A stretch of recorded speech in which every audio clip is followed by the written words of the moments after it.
नमस्कार, मी अभिषेक चौधरी स्वागत करतो तुमचं सह्याद्रीच्या पायवाटा या चॅनलमध्ये. आज आपण जाणार आहोत रायगड किल्ल्याची भ्रमंती करायला. रायगडाचे प्राचीन नाव रायरी असे होते. शिवाजी महाराजांनी 1656 मध्ये जावळीच्या चंद्रराव मोरे यांना हरवून रायरी हा किल्ला जिंकून घेऊन त्याचे नाव रायगड असे ठेवण्यात आले. या किल्ल्याचे भौगोलिक स्थान आणि महत्त्व लक्षात घेऊन महाराजांनी हा किल्ला राजधानी म्हणून निवडला. 6 जून 1674 मध्ये शिवाजी महाराजांचा राज्याभिषेक याच गडावर झाला. त्यामुळे रायगड हे मराठा साम्राज्याचे प्रमुख केंद्र बनले. शिवाजी महाराजांच्या मृत्यूनंतर छत्रपती संभाजी महाराज स्वराज्याचे छत्रपती झाले. त्यांच्या काळातही रायगड हा राजधानी म्हणून होता. नंतर पेशव्यांच्या काळात रायगडाचा उपयोग राजकीय कैदी ठेवण्यासाठी केला गेला. चला तर मग आज एक्सप्लोर करूया रायगड किल्ला. गडाला 3 मार्गांनी प्रवेश करता येतो. एक म्हणजे रोपवे, दुसरं म्हणजे चित्त दरवाजा आणि तिसरं म्हणजे नाणे दरवाजा. तर आपण चित्त दरवाजाने वर जाऊया. रायगड चढायला सोपा जरी असला तरी आकाराने खूप मोठा असल्यामुळे नवीन ट्रेकर्सची दमछाक होते. रायगडाचे संपूर्ण बांधकाम करायला 14 वर्ष लागली. रायगडावर बांधण्यात आलेल्या वास्तू स्थापत्यशास्त्राचा एक उत्तम नमुना आहे. अत्यंत बारकाईने त्यांचा पूर्ण अभ्यासपूर्वक बांधकाम केले गेलेले आहे. 5 मिनिटे वर चढून आल्यानंतर आपल्याला समोर टकमक टोक दिसते. टकमक टोक व रोपवेने आपण जिथे वर जातो तो हिरकणी बुरुजही आपल्या नजरेस पडतो.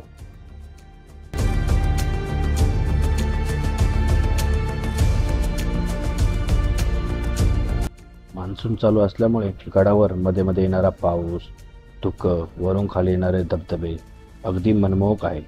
युनेस्कोने आत्ताच जाहीर केलेल्या यादीत महाराजांच्या 12 गड किल्ल्यांचा समावेश आहे. त्यातील रायगड हा एक. युनेस्कोमध्ये नोंद झाल्यामुळे रायगडाला जागतिक दर्जाचे पर्यटन स्थळ म्हणून घोषित करण्यात येईल. त्यामुळे पर्यटनाला चालना मिळेल.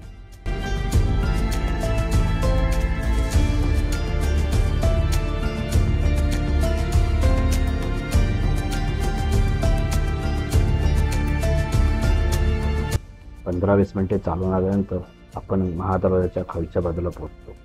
गडाच्या बुरुजांवरून येणारा धबधबा आपल्या नजरेस पडतो. पाऊस थोडासा कमी झाल्यामुळे धबधब्याचे पाणी थोडे कमी झालेले आहे. जास्त पाऊस असेल तर इथून पायऱ्यांवरूनही पाणी जाताना आपल्याला दिसते.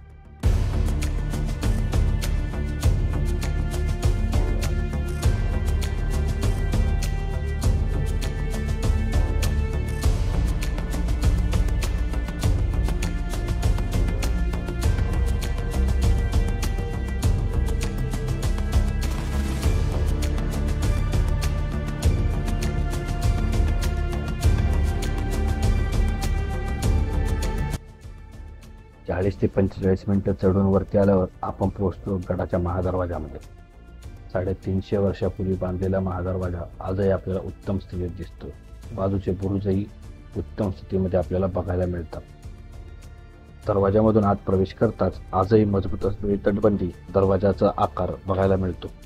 शत्रू सैन्याला लवकर गडाचा मुख्य दरवाजा नक्की कुठे आहे हे समजू नये म्हणून गडावर अशा आकाराचे दरवाजे बांधण्यात यायचे. मुख्य दरवाजातून आतमध्ये प्रवेश करून वरती आलं की आपल्याला एक धबधबा नजरेस पडतो. धबधब्याचा आवाज ऐकत ऐकत आपण थोडेसे पुढे जायलो की रायगडच्या खालचा नजारा आपल्याला असा काहीसा दिसतो. इथून राणी महालही दिसतो. थोडंसं अजून पुढे जाऊन आपण पोहोचतो आंघोळीसाठी हा तलाव वापरत यायचा म्हणून याला हत्ती तलाव असे म्हणतात. हत्ती तलावाच्या डाव्या बाजूलाच हनुमान टाके आहे. तर हनुमान टाकेवर हनुमानाची कोरीव मूर्ती आपल्याला दिसते. पावसाळा असल्या कारणाने टाक्यांमध्ये तुडुंब पाणी आहे. त्यामुळे मासेही बघायला भेटतात. एक गडावर आपल्याला बऱ्यापैकी टाके बघायला भेटतात. टाक्यांची निर्मिती याच्यामुळे होते की गडावर बांधकामासाठी लागणारा दगड हा तिथूनच खोदून काढला जातो व त्याच्यामुळे पडलेल्या खड्ड्यांना व्यवस्थित आकार देऊन त्याचे टाक्यांमध्ये रूपांतर केले जायचे. त्याच्यामुळे गडावर राहणाऱ्या लोकांसाठी पाण्याची सोयही व्हायची.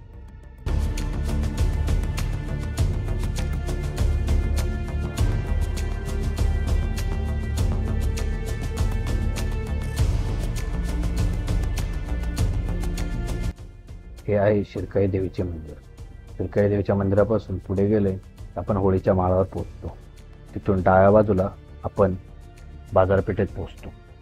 पर्यंत कुठल्याही गडावर कुठल्याही किल्ल्यावर अशा प्रकारची बाजारपेठ बघायला मिळालेली नाही. बाजारपेठेतील दुकानांची उंची ही छाती एवढी आहे. एक घोड्यावरूनही कोणी बाजार खरेदी करू शकतो अशा प्रकारची रचना केलेली आहे. हे पहा, 3 दालने होती प्रत्येक दुकानामध्ये. याच्यावरती छप्पर आपल्याला दिसत नाहीये. छप्पर जाळाले जेव्हा इंग्रजांनी 1818 मध्ये रायगड जाळला, दारुगोळ्याचे कोठार रायगडावरचे इंग्रजांनी बाजूच्या पोतलेल्या डोंगरावर उडवले, तेव्हा लागल्या आगीत संपूर्ण रायगड 18 दिवस जळत होता. त्यामुळे संपूर्ण रायगडावरील जेवढ्याही इमारती आहेत त्याच्यावरील छप्पर तुम्हाला दिसणार नाही, कारण त्यावेळी छप्पर लाकडाचे बनवले जायचे. लाकडाचे छप्पर असल्यामुळे पूर्ण जळून खाक झालेले आहेत. हे आहे दारुगोळा कोठार. आता पडलेल्या अवस्थेत आहे. आपण आज जाऊन बघूया.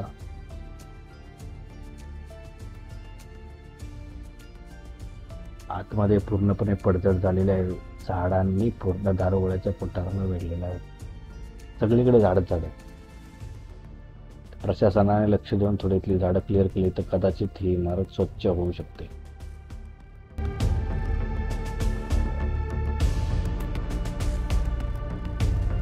अशा प्रकारचे वाड्यांचे अवशेष संपूर्ण किल्ल्यावर आपल्याला बघायला मिळतात. आता आपण जाऊया जगदीश्वराच्या मंदिराकडे. जगदीश्वर, जगाचा ईश्वर म्हणजेच जगदीश्वर. हे आहे जगदीश्वराचे मंदिर. नंदी. मंदिराच्या आतमध्ये प्रवेश करताच खूप थंड वातावरण जाणवते. कोणत्याही ऋतूत या गाभाऱ्यातील वातावरण अतिशय थंड असते. मंदिराच्या आतमध्ये आपल्याला हनुमानाची मूर्ती बघायला होते. मंदिराचे बांधकाम बघा. 350 वर्ष जुने बांधकाम असूनही आजही चांगल्या स्थितीत आपल्याला ते बघायला मिळते. जगदीश्वराचे दर्शन घेऊन बाहेर आलं की समोरच एक शिलालेख आहे. शिलालेख छत्रपती शिवाजी महाराजांच्या समाधीच्या बाजूला हा शिलालेख लिहिलेला आहे. शिलालेखात रायगडावर त्या काळी काय काय कामं केली ते महाराजांनी लिहून ठेवलेली आहेत.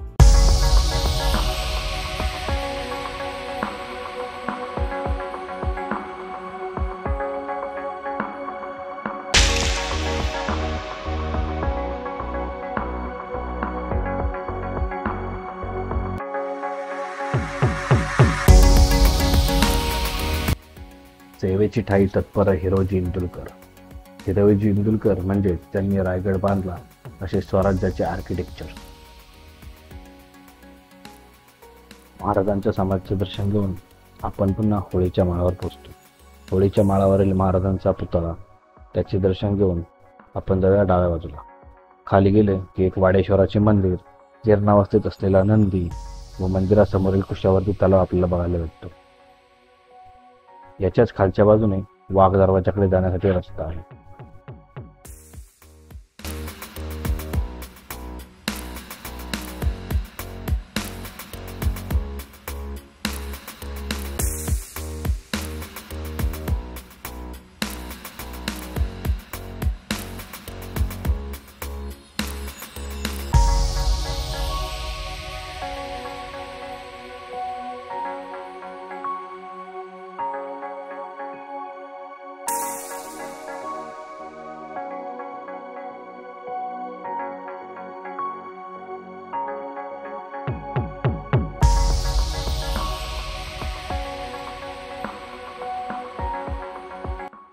वाडेश्वराचे दर्शन घेऊन जेव्हा माघारी येतो तेव्हा आपण पोचतो अंबरखान्यात.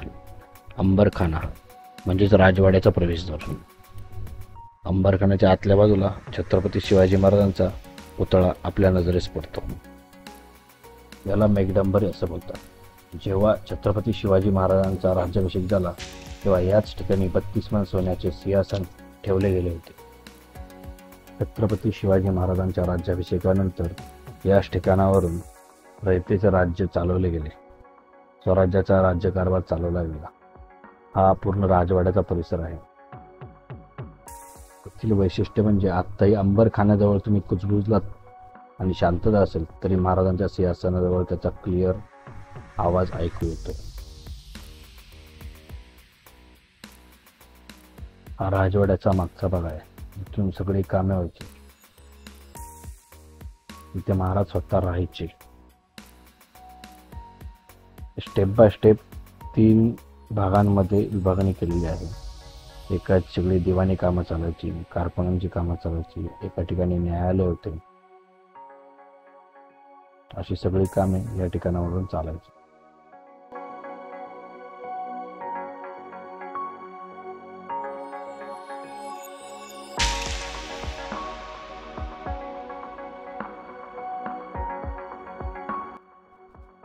हे आहेत विजयस्तंभ.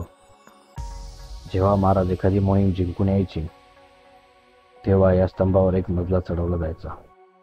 2 विजयस्तंभ इथे आपल्याला दिसतात. त्यातील बराचसा भाग आता पडलेल्या अवस्थेत आहे. विजयस्तंभाच्या आतल्या बाजूला बसण्यासाठी चांगली जागा आहे. महाराजांच्या राण्या संध्याकाळच्या वेळी मोकळ्या हवेवर इथे येऊन बसायच्या असे गाईड लोकांनी आम्हाला सांगितले. त्याचे बांधकाम बघा किती सुंदर आहे. पावसाळा असल्यामुळे त्याला थोडं शेवाळाही आलेला आहे. सुंदर बांधकाम आपण बघू शकतो. या विजयस्तंभाच्या खिडकीतून गंगासागर तलाव आपल्याला अशा प्रकारचा दिसतो. शिवाजी महाराजांचे तिसरे मित्र आणि उत्तर खात्याचे प्रमुख बहिर्जी नाईक हे आणि महाराज यांच्यात गुप्त चर्चा या ठिकाणी व्हायच्या, म्हणून याला खलबतखाना असे नाव देण्यात आलेले आहे. तळघरासारखा असलेल्या खलबतखान्यात संपूर्ण अंधार आहे. टॉर्च लावला की आपल्याला आतला अंदाज येतो. बाजूचाही माणूस दिसत आहे, इतका काळोख आतमध्ये आहे. या सगळ्या देवळ्या आहेत. आतमध्ये उजेडासाठी जेव्हा दिवे लावण्यात येतात तेव्हा दिवे ठेवण्यासाठी या देवळ्यांचा वापर होत असतो. बघू शकता आतमध्ये पाणी साचलेलं आहे, थोडंसं दगडी वगैरे पडलेले आहेत.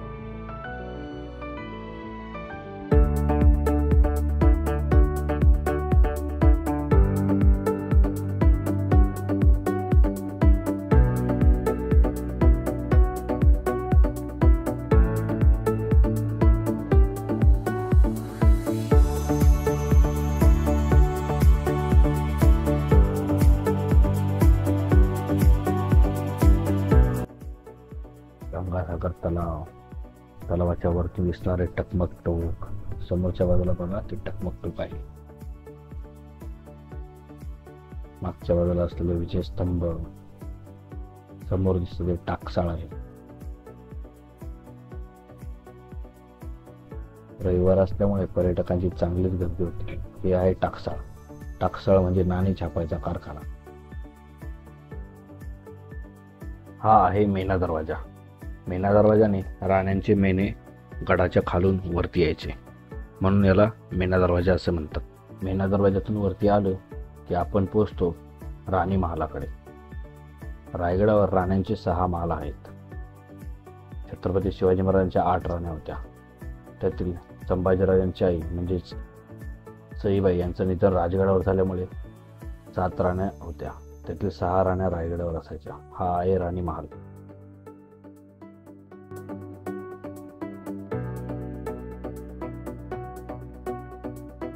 राणी महालाच्या आतमध्ये असणारे हे शौचकूप 350 वर्षापूर्वीही त्यावेळी गडावर शौचकूप होते.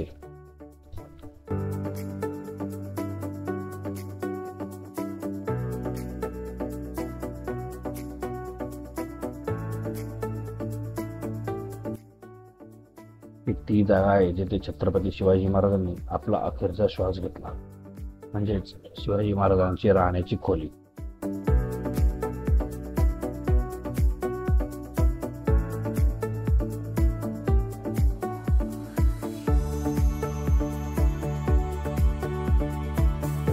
ही आहे महाराजांची आंघोळीची जागा, म्हणजे त्यावेळेची बाथरूम.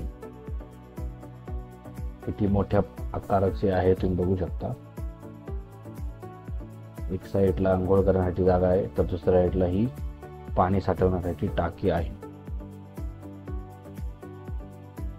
राजवाडा राणी महालाच्या खालच्या बाजूस आपल्याला जे समोर दिसते ते आहेत मंत्र्यांचे वाडे. महाराजांचे जेवढेही मंत्री होते, आनाजी पंत असतील, मोरोपंत असतील, सगळे मंत्री त्यांचे हे वाडे आहेत वेगवेगळे. प्रत्येकाला महाराजांनी सेपरेट वाडा दिला होता. हे आहेत धान्याची कोठारं. धान्य कोठारं अशा प्रकारचे 3 धान्य कोठारं गडावर आहेत.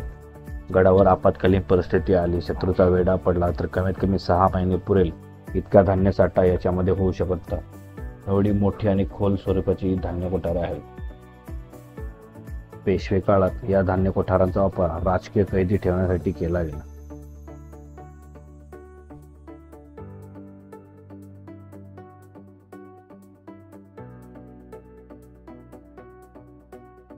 संपूर्ण किल्ला बघून झाल्यानंतर आम्ही निघालो परतीच्या प्रवासाला.